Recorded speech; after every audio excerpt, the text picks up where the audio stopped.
राम जय राम जय जय राम। श्री राम जय राम जय जय राम। श्री राम जय राम जय जय राम। श्री राम जय राम जय जय राम। श्री राम जय राम जय जय राम। श्री राम जय राम जय जय राम। श्री राम जय राम जय जय राम। श्री राम जय राम जय जय राम। श्री राम जय राम जय जय राम। सभी भक्तों से निवेदन, बहुत एकाग्रचित होकर सुनिएगा। एक कड़वा सत्य बता रहा हूं। 99.99% शिष्य अपने गुरु से पहली बात तो रोग को जानते नहीं हैं, और जानने के बाद भी छिपा के रखते हैं। वो अपने आप प्रयत्न करते हैं कि शायद बिना बताए मेरा इलाज हो जाए।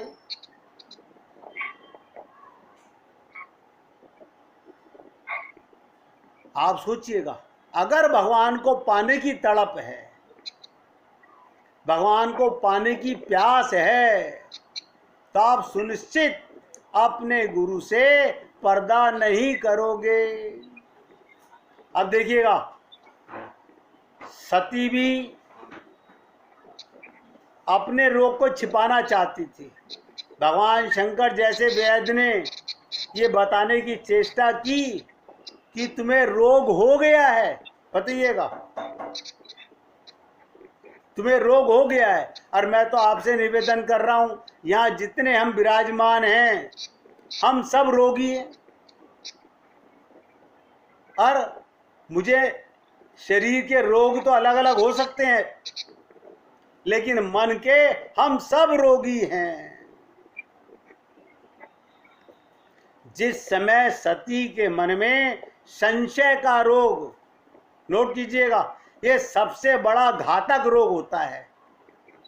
संशय का रोग उत्पन्न हुआ तो उसके लिए वैद्य ढूंढने के लिए कहीं जाने की आवश्यकता नहीं थी, क्योंकि शंकर जी जैसे भव रोग के वैद्य वहीं विद्यमान थे। देखिएगा, इसी के संदर्भ में बता रहा हूं। जब गरुड़ जी को भी संशय का रोग लगा, रामचरितमानस में सती को भी संशय का रोग हुआ और गरुड़ जी को भी संशय का रोग हुआ। वो भी वैद्य को ढूंढने के लिए कितनी यात्रा करनी पड़ी, इसका वर्णन उत्तरकांड में मिलता है। ना जाने कितने वैद्यों के पास भटके। गरुड़ जी की समस्या ये थी कि जिस वैद्य के पास वो जाते, ध्यान से सुनो, वो उन्हें दूसरे वैद्य के पास जाने की सलाह दे देता। गरुड़ को भी भ्रम रोग, संशय रोग हो गया था। वो भी भ्रम रोग से ग्रसित हो गए थे। जब वो प्रथम वैद्य, सबसे पहले गरुड़ जी किसके पास गए? नारद जी के पास गए। तो उन्होंने कहा, भाई इस रोग की चिकित्सा मुझसे अच्छी ब्रह्मा जी करेंगे। नारद जी ने गरुड़ जी को ब्रह्मा जी के पास भेज दिया। जब वो ब्रह्मा जी के पास गए तो ब्रह्मा जी ने क्या कहा? बेनते सन कर पही जाऊ, सबसे बड़े वैद्य तो शंकर भगवान हैं, उनके पास जाओ। देखिएगा, उसके संशय का इलाज नारद जी नहीं कर सके। और कमाल की चीज देखिएगा, ब्रह्मा नहीं कर सके, उन्होंने शंकर भगवान के पास भेज दिया। और ब्रह्मा जी ने शंकर के पास भेजा। जब तीसरे श्रेष्ठ वैद्य शंकर जी के पास गए तो उन्होंने कहा, यदि तुम स्वस्थ होना चाहते हो तो कौवे के पास जाओ। बताइएगा, गरुड़ पक्षियों का राजा और कौवा सबसे नीची जाति का पक्षी।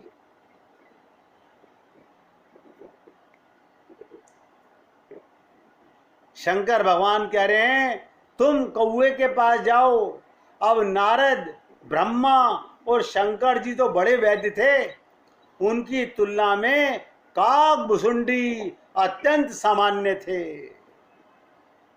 तात्पर्य ध्यान से सुनिएगा कि किसी व्यक्ति को बहुत बड़ा गुरु, बहुत बड़े महापुरुष प्राप्त हो जाएं तो मात्र उससे भी उसकी समस्या का समाधान नहीं हो जाता। लोगों के मन में ये वहम भरा रहता है, हमारे गुरु तो बहुत ऊंचे हैं। उसके लिए ये जानना आवश्यक होता है कि स्वयं रोगी की स्थिति क्या है, मेरा रोग क्या है। अरे गुरु सारे ही ऊंचे होते हैं, मुश्किल तो है जब शिष्य को अपने रोग का पता चलता है, रोग का अनुभव होता है, और जिस प्रकार के वैद्य से उसे लाभ होगा, इसलिए भगवान शंकर ठीक से निदान करके गरुड़ जी को उचित वैद्य के पास भेजते हैं और तब कहीं उनका रोग दूर होता है। कहाँ जाकर के, आप सोचिएगा। कमाल की चीज देखिएगा कि पक्षियों के राजा गरुड़ कहाँ जा रहे हैं, कौवे के पास, काकभुसुंडी के पास। मगर क्या था, अब ध्यान सुनिएगा, गरुड़ जी को पता चल गया था मुझेरे को भ्रम का रोग हो गया है, संशय का रोग हो गया है। आप और हम लोग अभी तक ये डिसाइड नहीं कर पा रहे कि मेरे को काम, क्रोध, लोभ, मोह, मत्सर का रोग लग चुका है। अभी हम पर्दा डाले जा रहे हैं। शायद कोई ऐसा व्यक्ति मिल जाए जो उल्लू की लकड़ी घुमाए और हमारा कल्याण हो जाए। कोई ऐसा संसार में नहीं हुआ। सबसे बड़ी चीज है रामचरितमानस के मानस रोग को सुन करके हम सबको बार बार अपने को धिक्कारना चाहिए। अगर मेरे ये ममता का रोग, मोह का रोग, आसक्ति का रोग, ये काम, क्रोध, लोभ का रोग नहीं मरा तो किसका यज्ञ, किसका जप, किसका तप, किसकी पूजा, किसका पाठ, सब धोखाधड़ी का समान है। मैं तो भैया ये सत्संग के माध्यम से आपके साथ इतने कड़वे शब्द बोल पाता हूँ, और मैं सोचता हूँ कि हे गोविंद, इतने भक्तों में मैं तो हृदय से चाहता हूँ कि सबको लगन लगे, सबको अपने रोग का अनुभव हो, सबका कल्याण हो। आप सोचिएगा, आप कितना बहुमूल्य समय देते हैं। अभी तो रोग को मानने की प्रेशर पड़ रहा है, इलाज तो आगे आएगा। अभी तो हम सोच रहे हैं क्या करें। ध्यान से सुनिएगा, जैसे एक बार डॉक्टर जब कहता है कि भैया हिप्स पे फोड़ा है तो कपड़ा उतारना पड़ेगा, वरना आप जाइए, मैं आपका इलाज नहीं कर सकता, तो उस समय किसी उम्र के कितनी बड़ी पदवी के आप क्यों ना हो, आप डॉक्टर के सामने निर्वस्त्र हो जाते हैं। इसी प्रकार हम लोगों को अपने सद्गुरुओं के सामने निर्वस्त्र होना ही पड़ेगा। ये मानना ही पड़ेगा कि हाँ, मुझ में रोग है। आप देखिए, इतने भक्तों में से एक दिन केवल मीना जी ने ये प्रश्न किया था। मैं तारीफ करता हूं रामानुज स्वामी जी की शिष्या है कि उनके मन में ये बात आई तो सही।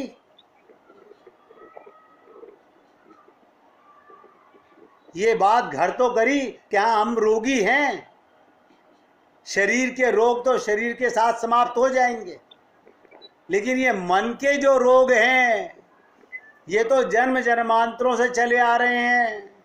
पुनरपि जननम पुनरपि मरणम, रोग समाप्त नहीं होते। तो कहने का तात्पर्य काकभुसुंडी जी के सामने भेजा। तात्पर्य ये, किसी व्यक्ति को बहुत बड़ा गुरु, बहुत बड़े महापुरुष प्राप्त हो जाएं तो मात्र उससे उसकी समस्या का समाधान नहीं होता। उसके लिए जानना आवश्यक होता है स्वयं रोगी की स्थिति क्या है और किस प्रकार के वैद्य से उसे लाभ होगा। इसलिए भगवान शंकर ठीक से निदान करके गरुड़ जी को उचित वैद्य के पास, काकभुसुंडी जी के पास भेजते हैं।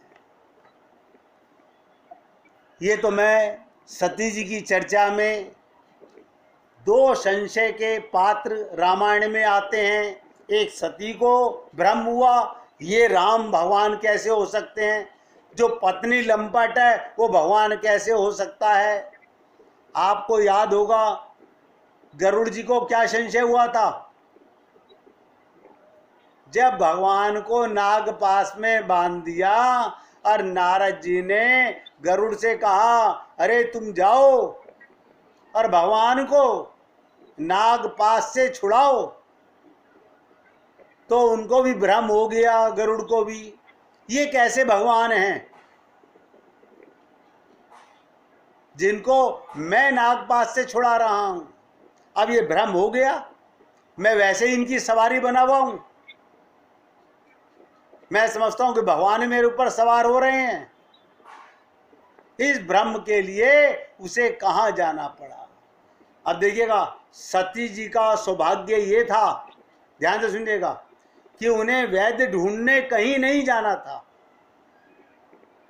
कहीं अन्यत्र नहीं जाना था। वैद्य तो उनके साथ ही चल रहे थे। लेकिन संसार में विशेषकर मानसिक रोगियों में अपने रोग को छिपाने की जो प्रवृत्ति बहुत देखी जाती है।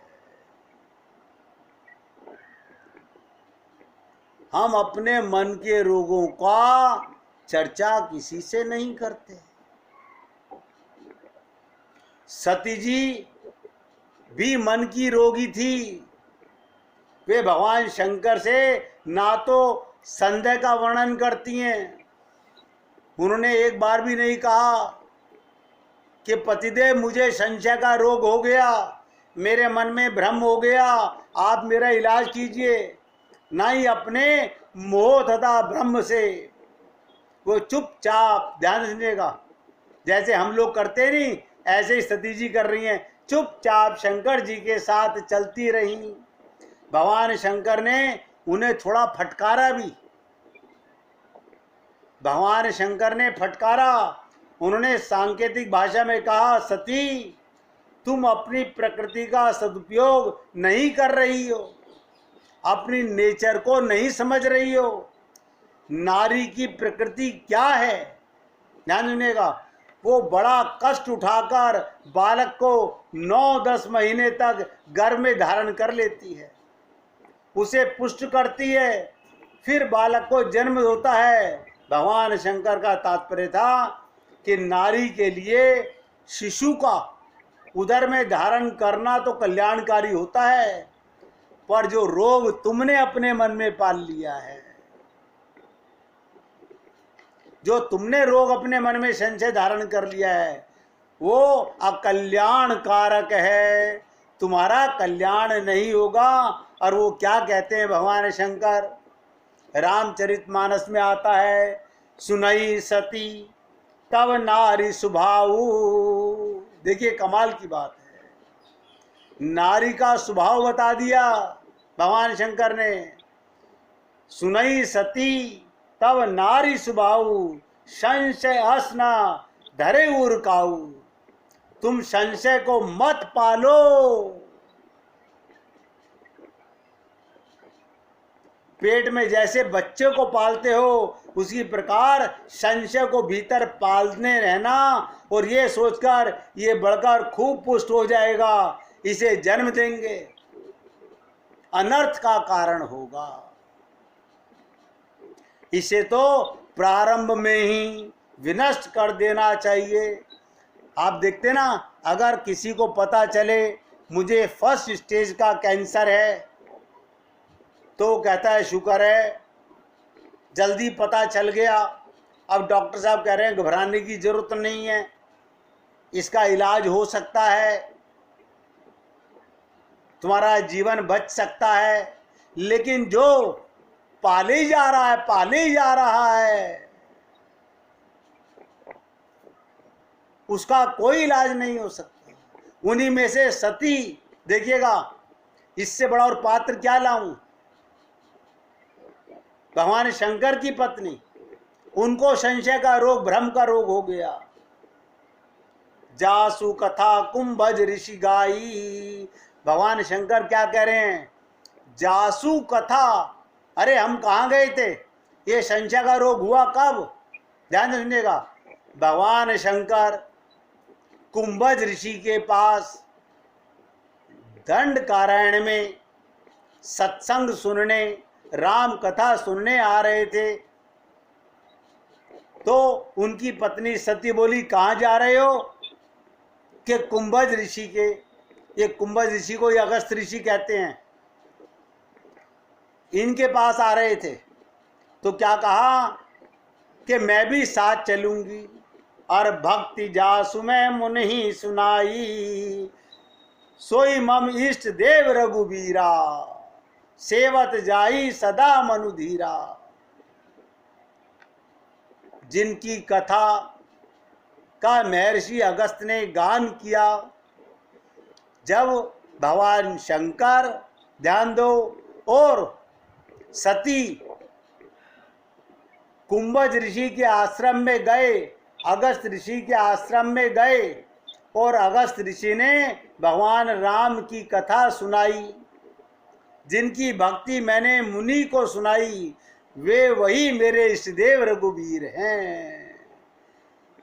भगवान कह रहे हैं सती, मैंने कुंभज ऋषि को जिनकी कथा सुनाई थी राम की, ये वही थे जिन पे तुमने शंका कर ली।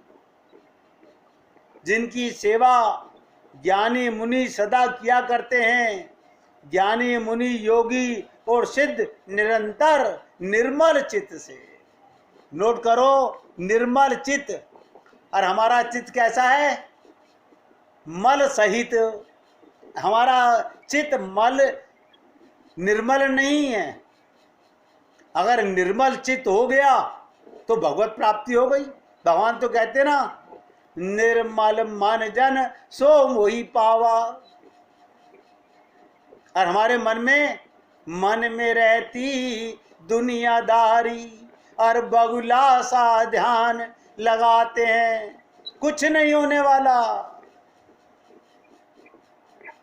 निर्मल चित्त होना चाहिए, मन निर्मल होना चाहिए, बुद्धि निर्मल होनी चाहिए, चित्त निर्मल होना चाहिए। अब रोग नहीं रहा। कहते हैं वेद पुराण शास्त्र नेति नेति कहकर जिनकी कीर्ति भगवान की गाते हैं, उन्हीं सर्वव्यापक सम्मत ब्रह्मांडों के स्वामी, मायापति, नित्य परम स्वतंत्र ब्रह्म रूप भगवान श्री राम अपने भक्तों के हित के लिए रघुकुल के मणि रूप में अवतार लिया है। यद्यपि ध्यान से सुनो, शंकर जी ने सती को बहुत बार समझाया। भाई वैद्य क्या करेगा? वैद्य के पास कोई रोगी जाएगा, वो बार बार कहेगा कि देखो परहेज कर लो, परहेज कर लो, आदत सुधार लो। हम क्या कहते हैं, अब क्या करें, बस एक बार की तो बात है, एक बार बात परहेजी कर ली तो क्या हो गया।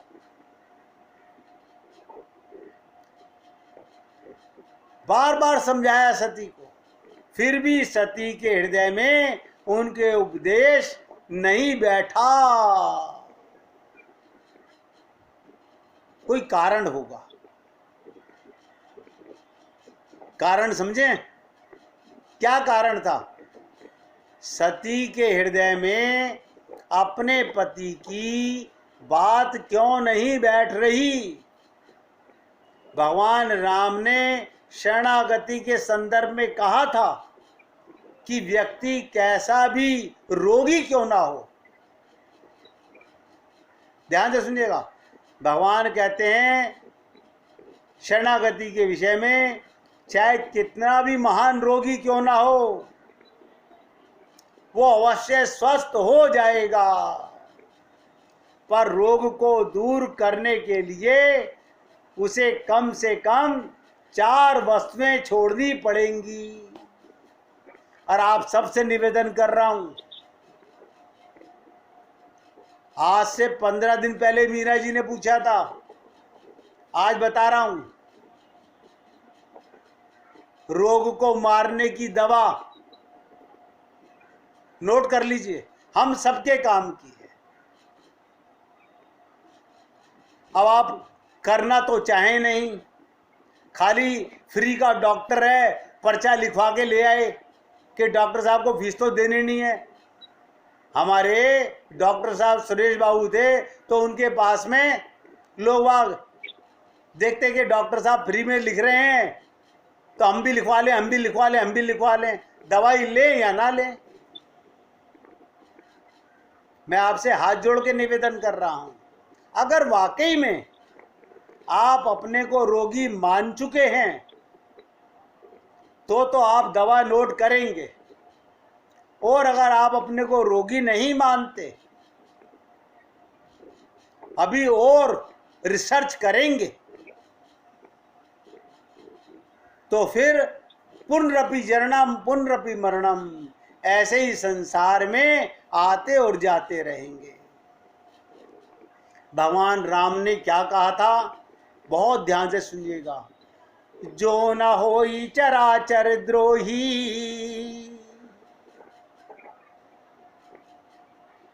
जिसके मन में किसी के प्रति भी द्रोह नहीं है।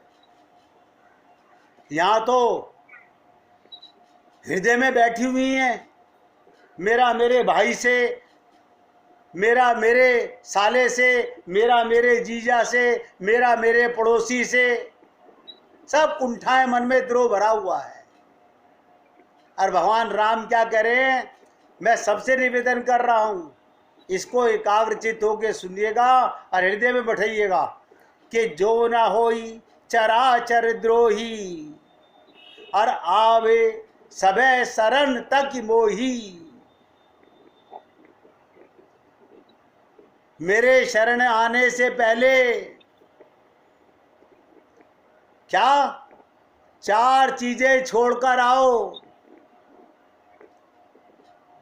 शरणागति का नियम बता रहा हूं, भगवान राम कह रहे हैं, जो न होई चराचर द्रोही, आवे सबे शरण तक मोही। और क्या क्या 4 चीज छोड़नी है, तजी मद मोह कपट छल नाना, लिख लो। भगवान राम कह रहे हैं ये 4 चीजें छोड़ के आना, मद, मोह, कपट और छल, ये शरणागति की शर्त है। और हम सबको ये बात अपने अंतःकरण में ब्रह्मास्त्र के समान बैठा लेनी चाहिए, अगर हम वाकई में अपना कल्याण चाहते हैं।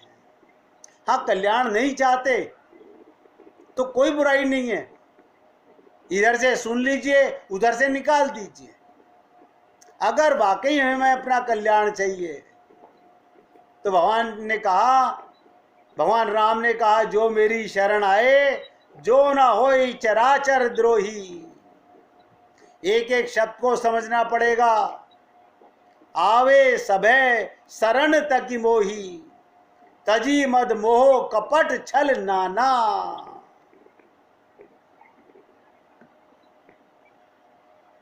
और मैं ऐसा नहीं समझता कि जितने भक्त लोग यहाँ पर श्रोता हैं, मैं तो अपने को भी श्रोता मानता हूँ भैया, आपसे हाथ जोड़ के बता रहा हूँ, मैं तो अपने को भी श्रोता ही मानता हूँ और आपसे निवेदन कर रहा हूँ, अगर इतना सब सुनने के बाद भी मन में छल कपट छिद्र भरा हुआ है, फिर शरणागति का झंडा मत लहराना। कुछ नहीं होने वाला। आज सुन लीजिए, कल इसके ऊपर यहीं से गहन चर्चा करूंगा। क्यों? सारे रोगों की दवा शरणागति है। शरणागति माने क्या होता है? ध्यान से सुनो, निर्वस्त्र हो जाना।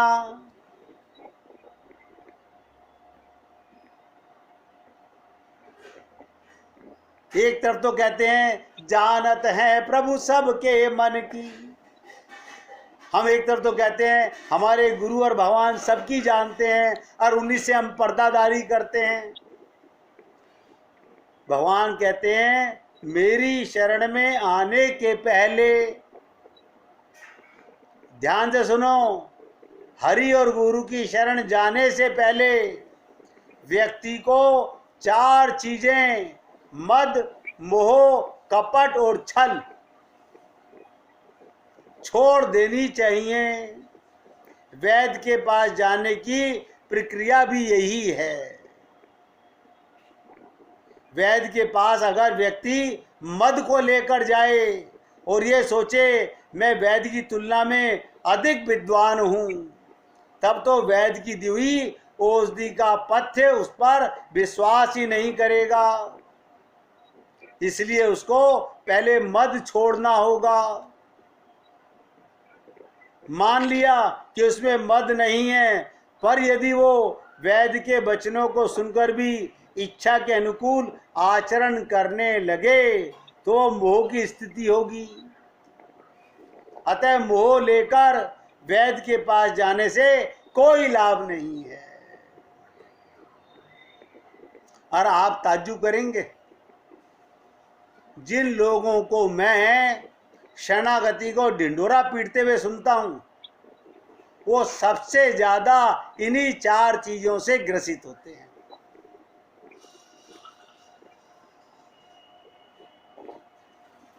यदि वैद्य के पास पहुंचकर रोगी उसे अपने रोगों के विषय में भ्रांति में रखना चाहे, उससे छल कपट करना चाहे, वो स्वयं ठगा जाएगा। आपने देखा होगा, मैंने कल आपको बताया था कि बनारस में एक वैद्य थे शिवचरण दास। वो आपसे पूछते नहीं थे कि तुम्हें क्या बीमारी है, वो नाड़ी देख करके लिख देते थे, तुम्हारे को ये रोग होने चाहिए, अगर तुम मानो तो दवाई देता हूं। अब ध्यान दीजिएगा, अब कोई व्यक्ति, कुछ रोग ऐसे होते हैं जो सबके सामने स्वीकार नहीं करता। अब वो वैद्य से कहे नहीं नहीं वैद्य जी मेरे को ये रोग नहीं है, तो शिवचरण जी कहते थे कि भैया मैं आपका इलाज नहीं कर सकता। फिर क्या करते थे वो लोग?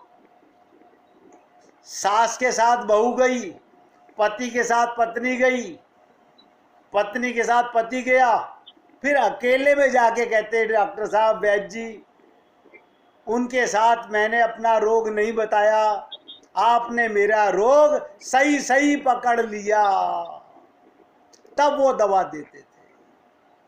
इसी प्रकार शरणागति की ये 4 चीजें आप गांठ मार लीजिए। क्यों? यहीं से आपका ट्रीटमेंट चालू होगा। हम सबके मन के रोगों का इलाज भी यहीं से होने वाला है। आज तो शॉर्टकट के अंदर आपसे बताया है, अभी तो इसके ऊपर बहुत दृष्टांत देने हैं। आगे आगे बहुत दृष्टांत सुनने को मिलेंगे। देखिएगा, अनेक बार हमने रामचरितमानस सुनी होगी, लेकिन जब तक मूल रोग का ही नहीं पता तो इलाज होगा कहां से? भगवान से प्रेम होगा कैसे? भगवान ने कहा ना, तजी मद मोह कपट छल नाना। ये शरणागति की 4 शर्तें हैं। हम चाहे गुरु की शरण में जाएं, चाहे प्रभु की शरण में जाएं, डायरेक्ट भगवान की शरणागति नहीं होती। क्यों?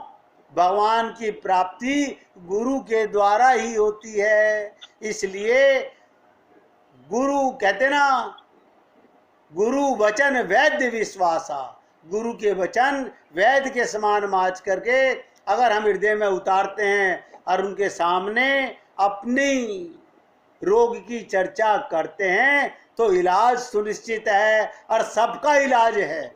भगवान राम ने पहली बात कही है, इनका इलाज सबका पॉसिबल है। आज यहाँ पर विराम दे रहा हूँ, कल इससे आगे की चर्चा करूँगा।